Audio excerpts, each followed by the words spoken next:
Nos. This isn't widely known or talked about, but there is a monster found within the depths of Huntington Lake. Where it came from or how it got there is something that isn't known. What is known is that it has been with the lake ever since it was created. As the years, decades, and generations have come and gone, stories and accounts of this monster have persisted.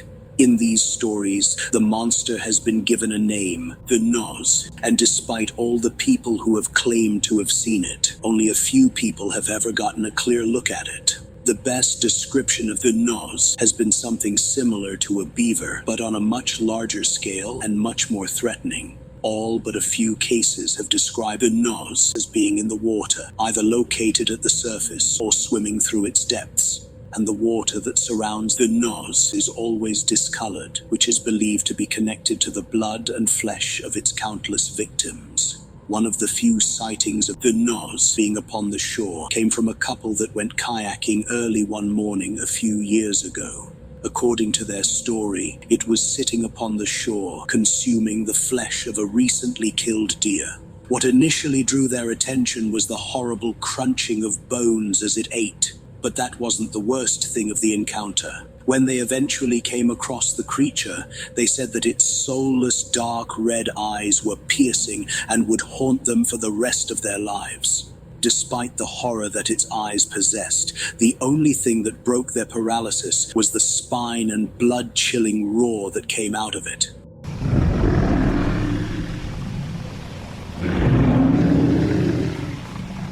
After hearing it, the couple fled as quickly as they could. The couple doesn't know what happened to the Nos after they left, and the only evidence found by the Forest Service was some blood found on the ground. All that the couple did was leave the area as quickly as they could, and rightfully so.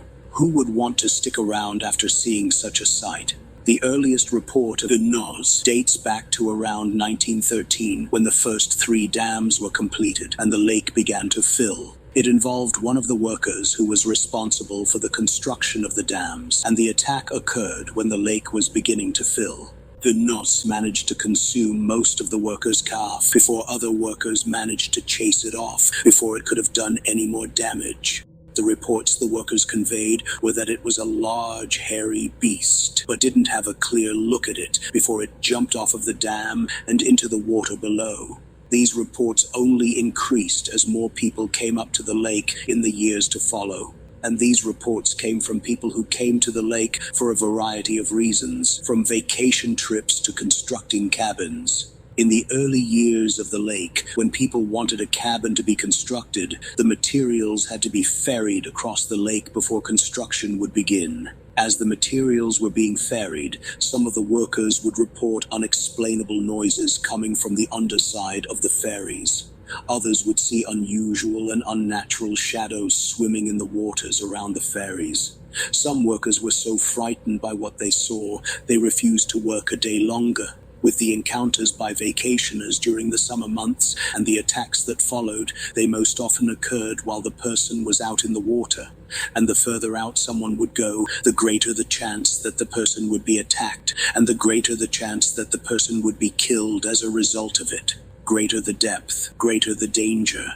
The injuries that they received would also vary. Some appear to have been eaten, while others appear to have been attacked simply out of anger, spite, or vengeance. It appears that these latter attacks were motivated by nothing more than the desire to engage in acts of violence. There has even been the occasional corpse of a wild animal or household pet washing up upon the shore, having been heavily gnawed and mangled, being attributed to the actions of the Nos.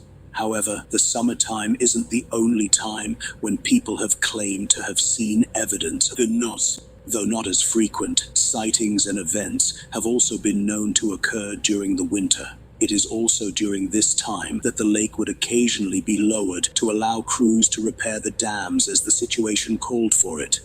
When this is done, it will on occasion expose the stumps of trees that weren't able to be cleared before the lake began to fill. When exposed, these stumps would show the signs of heavy wear, as if a mighty or monstrous creature was gnawing on them. The kind of wear that they possess always appears to be fresh, and could have only been done when the lake was full and the stumps were flooded. There would also be tracks running across the snow among these stumps, created by what could only be the Nos. But what makes these things more than just an odd piece of curiosity is the fact that a number of corpses from different types of animals have been found stuck to these stumps with evidence of being eaten. What makes it worse is the occasional disembodied human body part that would be found among the stumps. In spite of this doom and gloom, there have been a lucky few who have come into direct contact with the Nos and have managed to survive. One such example involves a young man and his brother who went out on the lake on their jet ski. As they went riding around, they got thrown off. After getting thrown off, the young man was having trouble getting back on. Whenever he tried, he kept falling back into the water. So what they decided to do was that his brother would go back to the dock and grab a rope so that he could drag the young man back to shore. As his brother was gone, the young man started to swim.